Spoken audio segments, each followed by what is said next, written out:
오늘 주간 브리핑에서 이 대부업체 관련한 소식이 있었는데 어떤 내용인지 다시 한번 좀 살펴보고 갈까요, 장 변호사님? 최근 서울시 특별사법경찰이 대부업법 위반 혐의로 50대 배모 씨 등을 필두로 한 불법 대부업체를 적발을 했습니다.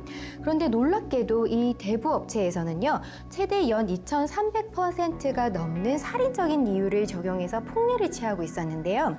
이러한 돈을 받아내는 과정에서 협박뿐만이 아니라 성희롱적 발언을 했기 때문에 네. 문제가 제기되었습니다. 그렇군요. 최대 2,300%라고 네, 하셨어요? 그렇습니다. 네. 아, 정말 놀라운 수치입니다. 이게 살인적이다라는 말로는 모자란 좀 어마어마한 숫자인 것 같은데 법적으로 제가 알기로는 최고금리가 정해져 있는 걸로 알고 있거든요. 네, 그렇습니다. 우리나라에서는요, 대부업법상으로 최고금리가 규정이 되어 있습니다. 네. 지금 현재 2016년 3월 3일부터 기존 34.9%의 금리가 27.9%로 인하가 됐고요. 이마저도 내년 2월이 되면 24%로 인하가 됩니다. 그러니까 2,300%는 정말 말도 안 되는 수치인 거죠. 그렇군요. 네.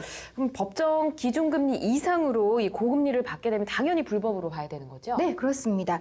그렇게 계약을 하게 되면 우선 불법 대부업체라고 볼 수 있고요. 이런 불법 대부업체하고 계약을 하게 되면은 이러한 업체들은 징역이나 벌금 등의 처벌을 받을 수도 있습니다.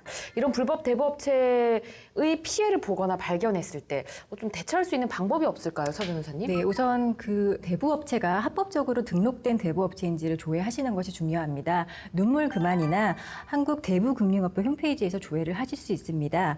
만약 불법 대부업체로 인해 피해를 입었다고 하시면은 당연히 경찰에 신고를 하실 수도 있습니다. 좀 더 쉬운 방법으로는요, 서울시 특별사법경찰청 홈페이지에 개설된 신고 제보센터를 이용하시는 방법도 있습니다.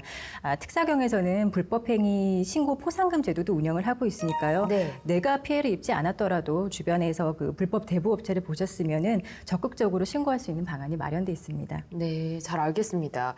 근데 오늘 저희가 이야기를 나눠본 것처럼 이 대부업에 관련된 피해 주로 불법 대부업체에서 발생을 하는 것 같습니다. 근데 우리나라에 이런 불법 대부업체가 얼마나 많으면 도대체 이렇게 사건이 이렇게 끊이지 않고 발생하는 걸까요? 원래 금감원에서 조사한 결과가 있습니다. 예. 미등록 대부 관련 신고가 2012년 619건이었는데 2016년에는 거의 4배 가까이 늘어난 2,306건으로 집계가 됐습니다. 예. 피해 사례를 살펴보면 역시 그 살인적인 고금리 약정을 하는 경우가 가장 많았고요. 네. 그 밖에 불법 수수료를 받는 행위, 또 채무자의 가족이나 직장을 찾아가 불법 추심을 하는 행위가 상당수 포함되어 있었습니다.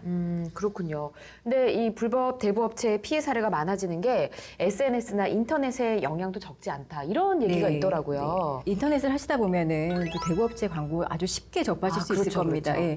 네. 이 대부업체 광고 중에 합법적으로 등록된 대부업체가 광고하는 건 전혀 문제가 없겠죠. 그런데 문제가 되는 것은 이 중 상당수가 미등록된 대부업체의 광고도 포함되어 있다는 데 있습니다. 그렇군요. 예. 실제로 금감원이 그 사이버상 미등록 대부 광고와 관련해서 조사한 자료에 따르면은 2012년에는 48건에 불과했던 미등록 예. 대부 광고가 2016년에는 430건으로 무려 9배 가까이 폭증했습니다. 아무래도 그 사이버상, 인터넷상의 광고가 좀 용이하다 보니까 이런 일이 발생한 것 같은데 네. 사실 미등록 대부업체로 인한 피해는 서민 생활과 직결되는 문제이기 때문에 좀 효율적인 제재 수단과 통제 수단이 필요하지 않을까 생각합니다. 알겠습니다.